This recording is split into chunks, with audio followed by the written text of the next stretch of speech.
Sio kwamba kilikuwa kinanipa, bado kinanipa mawazo kwa sababu sijaanza chochote mpaka hapa na ndo nishatoka kwenye lebo na waza kwamba nitapita njia gani au nitaenda wapi.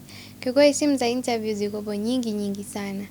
Lakini I think Elias alitumia njia ya ziada mpaka hivyo. Kwa sababu pia nilikuwa naogopa kwamba naenda kwenye interview nitaongea nini, nitafanya nini. Nilikuwa in short naogopa sana kukutana na watu. Kutokana na hali ambayo nilikuwa nayo. Okay. Yeah. Na kwa upande wako, I believe mama yako yupo na tunaonaga ulikuwa una share story kuhusiana na mama yako. Mama yako alizungumza nini baada ya kuona like aliyekuwa bosi wako amezungumza kwenye mitandao ya kijamii? Mimi namwacha yule mtoto kwa sababu nilimwambia aje akae na mimi. Hataki. Kama mzazi alizungumza nini? Cha kwanza aliniuliza tu kwani kuna shida gani hivyo. Baada ya kumuelezea akaniambia tu pipi unaangukaga mara nyingi, ushaanguka mara nyingi huko nyuma na haujawahi kushindwa. Lakini mimi naamini mpaka umefika hapo ni Mungu kakusaidia. Mungu ndo anayekukutanisha na watu, Mungu ndo aliyokufikisha hapo. Naamini hakuna kibaya ulichokifanya. Kwa kama wewe unaona hayo ni maamuzi sahihi wewe kutoka kwenye lebo, mimi siwezi kukulazimisha eti rudi au fanya hivi, lakini tu pambana, endelea kupambana kama mwanzo. Rudi kwenye maisha yako kawaida, endelea kupambana. Kwa hiyo maneno ya mama yalinipa moyo kwa sababu mimi nilikuwa hata kukutana na watu naogopa. Okay, ulikaa ndani muda gani? Nilikaa hospitali. Unajua niliumwa kidogo. Okay. Wakati nimefika. Nilikaa hospitali kama siku 3, then ilikuwa siku 2 nahisi. Then nikakaa ndani wiki. Unajua hata ile kutoka nje nionane na wale watu ambao ni majirani zetu ilikuwa mtihani. Kwa baadaye ibidi nimshirikishe Mungu pia.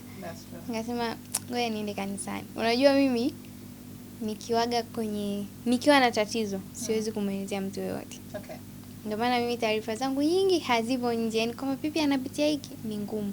Lakini nikienda kanisani naonaga pale ni sehemu sahihi ambayo unaweza ukalia, mtu asikujaji vibaya. That's true. Unaweza ukaongea matatizo yako na ukafarijiwa na ukapewa ushauri ule kwamba Mungu hivyo.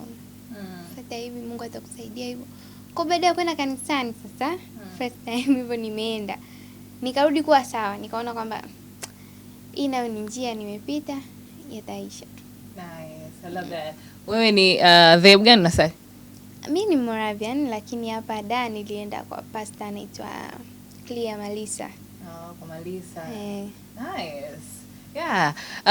Moja kati ya vitu ambavyo vilikuwa nazungumzwa kwenye mitandao ya kijamii kwa sababu ndo sehemu ambayo unaweza watu wa nje usikutane nao kwa kuonana, lakini social media yako like unaiona likes zinavyoongezeka, comments zinavyokuwa, au pia hata kwenye simu yako ulijipa break kwamba siingii tena kwenye social media kwa muda. Kwa vile mara ya kwanza nilikuwa naogopa kuingia, ndio maana hata nilifuta post afu sikupost. Yes. Nikawa naogopa, lakini mimi comment haziniumizi kwa kweli. Unajua Pepe Jojo kuangalia mtu anaweza kusema ni mdogo, lakini to be honest akili yako uko very mature kwa dakika 2 ambazo mimi nimekusikiliza kuna moja au nyingine. Sasa hivi umeondoka, hatujui ni nini ambacho kimekuondoa. Washasema sababu zao record label, lakini kutoka kwako mimi sijasikia chochote. Lakini kuna yule mtu anaweza akahisi perception ziko nyingi katika akili. Maybe ndo maana hao watu walikuwa na mahusiano, ndo maana alikuwa anaenda hivi, inawezekana labda aliitwa chumbani, inawezekana alifanya hivi.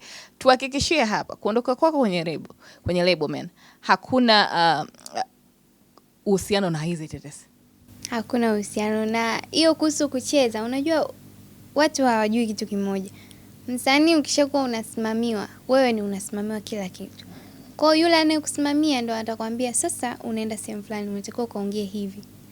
Okay. Hapa unaenda hapa unatakiwa uvae hivi. Wewe kwa sababu wewe ushakubali kuwa product, unatakiwa usikilize yule anaipeleka product anasema nini.